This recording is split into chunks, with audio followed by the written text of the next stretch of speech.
Hi hello नमस्कार। आज आपण 3 ते 4 वर्षाच्या मुलीचा फ्रॉक कसा शिवायचा ते पाहणार आहोत। मापे हे पुढील प्रमाणे आपण अस्तरवरती मापे टाकून घेऊयात।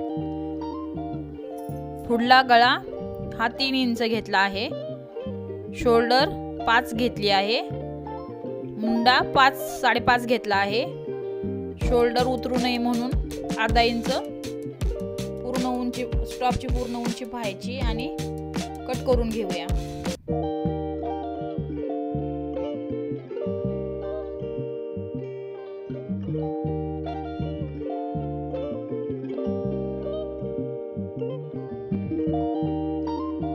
अर्धा इंच कट मारायचा म्हणजे शोल्डर उतरत नाहीये। बॅक पार्टला 3 इंच कट मारायचा हुक लावण्यासाठी।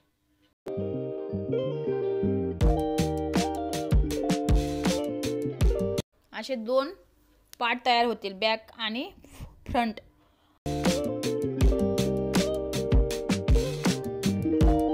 मेन फॅब्रिक खाली ठेवायचा आणि अस्तर वरती ठेवून पिना लावून ते टिच करून घेऊयात। राहिलेले कापड आपण कट करून घेऊयात। अस्तर कट केल्यानंतर ते सरळ करून गळ्याला दाब टीप देऊन घेऊयात। तसेच पुढचा भाग आपण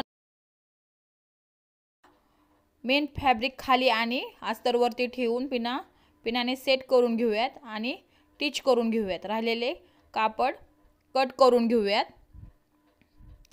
आणि ते सरळ करून घेऊयात। गळ्याला दाब टीप देऊन घेतल्यानंतर आपण दोन्ही शोल्डर जोडून घेऊयात।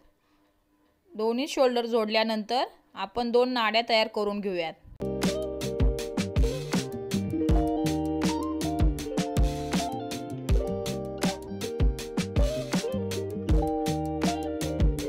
नाड्या तयार करून घेतल्यानंतर आपण नाड्या बसवून घेऊयात। सरळ बाजूला आपण नाडी आतमध्ये घालायची आणि टिपा मारून घ्यायच्या।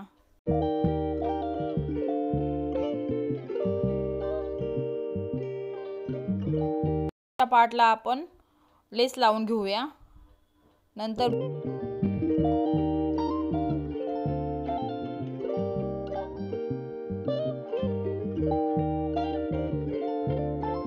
स्लीव्ज तयार करून घेऊयात।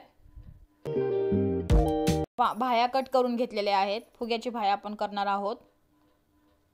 खालच्या पार्टला आपण टिपा मारून घेऊयात आणि फुग्याची भाया असल्यामुळे छोट्या छोट्या प्लेट मारून घेऊयात म्हणजे फुगा व्यवस्थित येतो।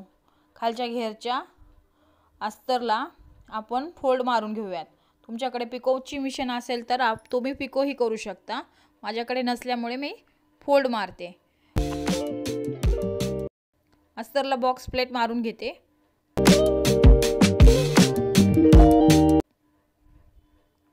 तसेच मेन फॅब्रिकलाही खालून फोल्ड मारून प्लेट घेत आहे।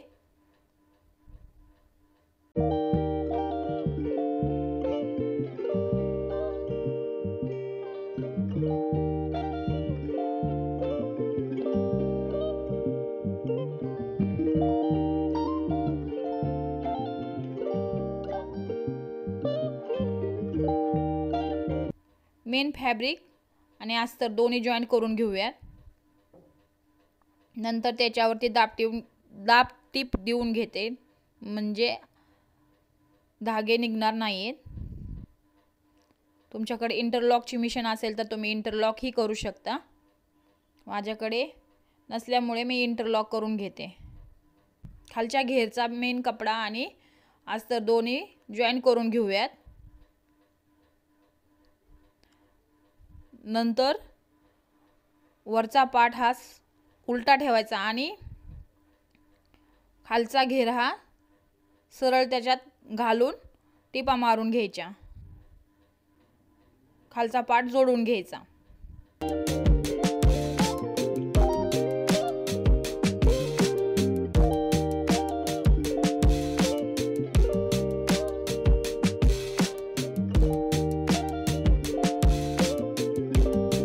झाला आपला 3 ते 4 वर्षाच्या मुलीचा फ्रॉक तयार।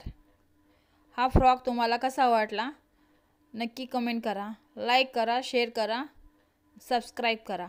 व्हिडिओ बघितल्याबद्दल धन्यवाद।